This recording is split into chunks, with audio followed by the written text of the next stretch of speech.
Bonjour, donc aujourd'hui je vais vous montrer comment on rempacte un pactage, parce que c'est pas nécessairement facile. Donc vous avez le tissu qui va contenir le pactage, et avec ce pactage, généralement, vous avez un autre tissu qu'on appelle un sac à viande, et qui permet de vous glisser à l'intérieur comme ça, et ensuite vous vous glissez dans le pactage.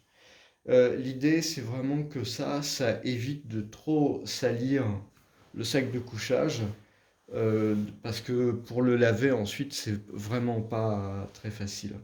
Donc on voit que ça représente une masse très importante, hein, le sac de couchage, et on peut se demander comment on va le faire rentrer là-dedans.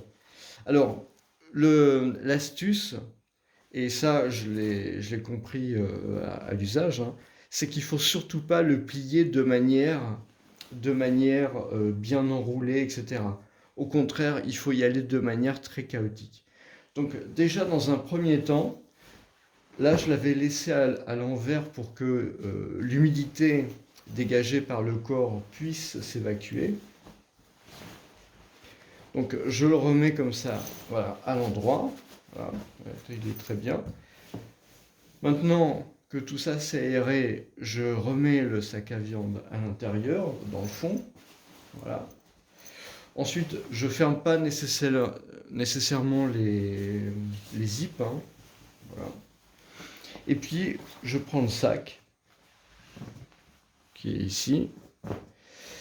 Donc, on voit qu'il est vraiment très petit, mais voilà, avec la pression, normalement, ça devrait rentrer. Donc voilà, je prends un bout du sac de couchage, tout simplement, hein. Je ne vais pas chercher à faire trop compliqué. Et je le rentre à l'intérieur du sac. Voilà. Donc je le mets dans le fond et je continue. Ça glisse un peu. Voilà. Je continue avec le reste. Je regarde si ça passe bien à la caméra. Ouais, ça a l'air de bien passer à la caméra. Je ne suis pas tout à fait droit, mais normalement, voilà, il faut vraiment être sur le sac. Voilà, vous voyez, donc là, ça rentre à l'intérieur et ça se compresse en fait. C'est dans le sac de compression. Ça s'appelle un sac de compression. Donc voilà, vous fourrez ça là-dedans en exerçant une pression certaine, hein. Voilà. Et on voit que petit à petit, en fait, tout rentre. Si jamais vous cherchez à le plier de manière ordonnée, vous n'arriverez pas à rentrer le sac en fait. Vous n'arriverez pas à le rentrer correctement. Le volume ne diminuera pas assez. Donc vous ne pourrez pas l'introduire vraiment complètement. Ouais. Continuez comme ça, voilà. Et ça rentre. Et ça rentre bien même. Voilà. Alors ensuite, il faut le reprendre ici un peu sur les bords. Voilà. Donc c'est vraiment pas plié. Un autre intérêt de ne jamais plier le sac de couchage, c'est qu'à l'intérieur vous avez, alors ça peut être du duvet soit naturel soit synthétique. Et avec le duvet, euh, si vous le pliez de manière toujours au même endroit, en fait ça peut abîmer le sac de couchage. Ce genre de choses-là, c'est pareil avec une couette. Donc voilà, vous voyez, on a réussi déjà à tout mettre à l'intérieur. Vous remettez le petit truc là ici. Voilà.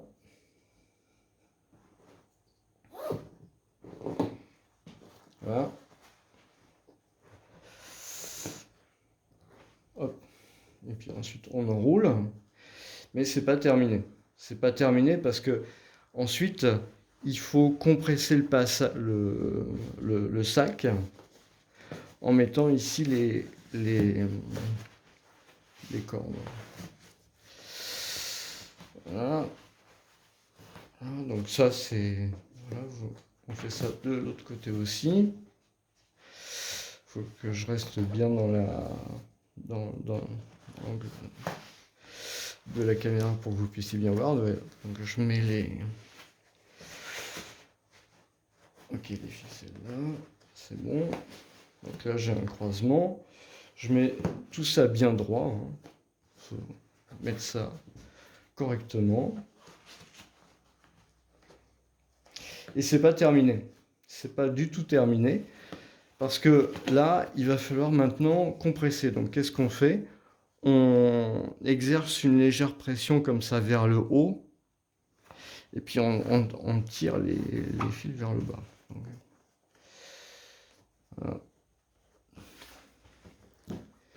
Là, je relâche un peu. Pourquoi je relâche un peu? Parce que ici, je me suis aperçu que le câble n'était pas droit. Voilà.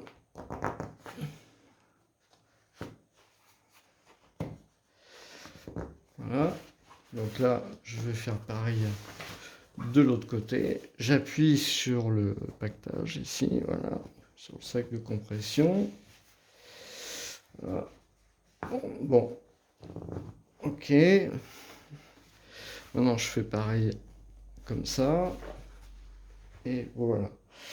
Et donc là, là j'ai mon sac qui est vraiment bien comprimé et je peux l'emporter. Voilà.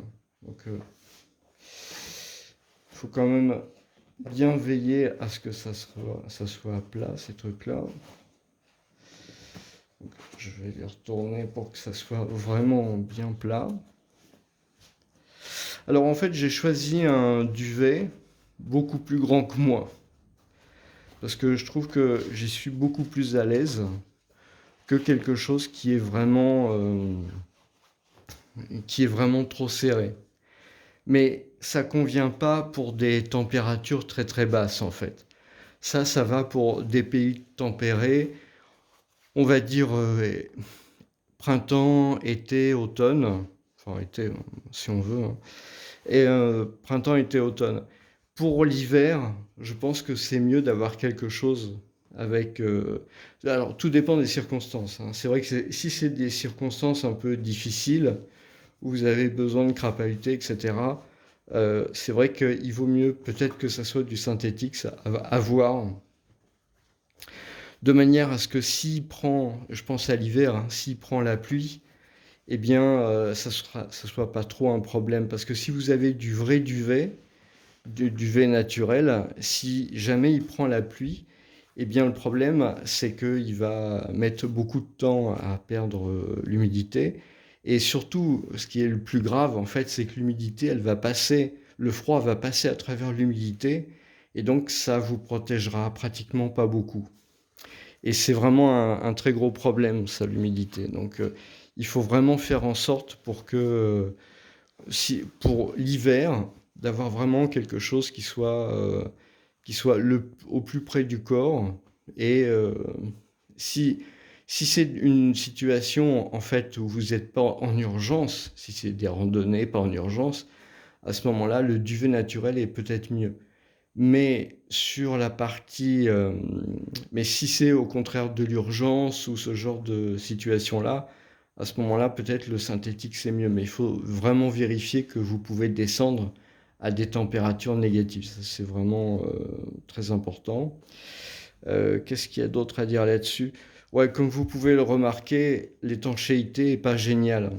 Donc, euh, si c'est nécessaire, à ce moment-là, moi je prévois de mettre ça dans un autre sac, de manière à pouvoir, dans un dry bag ou ce genre de choses-là, de manière à pouvoir le maintenir vraiment au sec, parce que c'est très très important que ça soit maintenu très au sec. C'est le couchage de la nuit, il faut absolument pas que vous ayez froid, c'est vital. Quand je dis c'est vital, c'est que c'est vraiment très, très, très, très important pour votre santé de, de dormir uniquement dans des choses qui sont sèches. Hein. Et donc c'est vraiment important, ça fait partie des choses avec, par exemple, vous avez du mérinos, hein, vous avez des sous-vêtements mérinos qui vont permettre aussi de garder la chaleur, des chaussettes mérinos, etc. pour la nuit, peut-être un bonnet, tout ça, il faut absolument que ça soit gardé super sec, en toutes circonstances, parce que sinon, sinon vous vous mettez en danger à partir du moment où les températures deviennent vraiment négatives, quoi. Voilà, bonne soirée.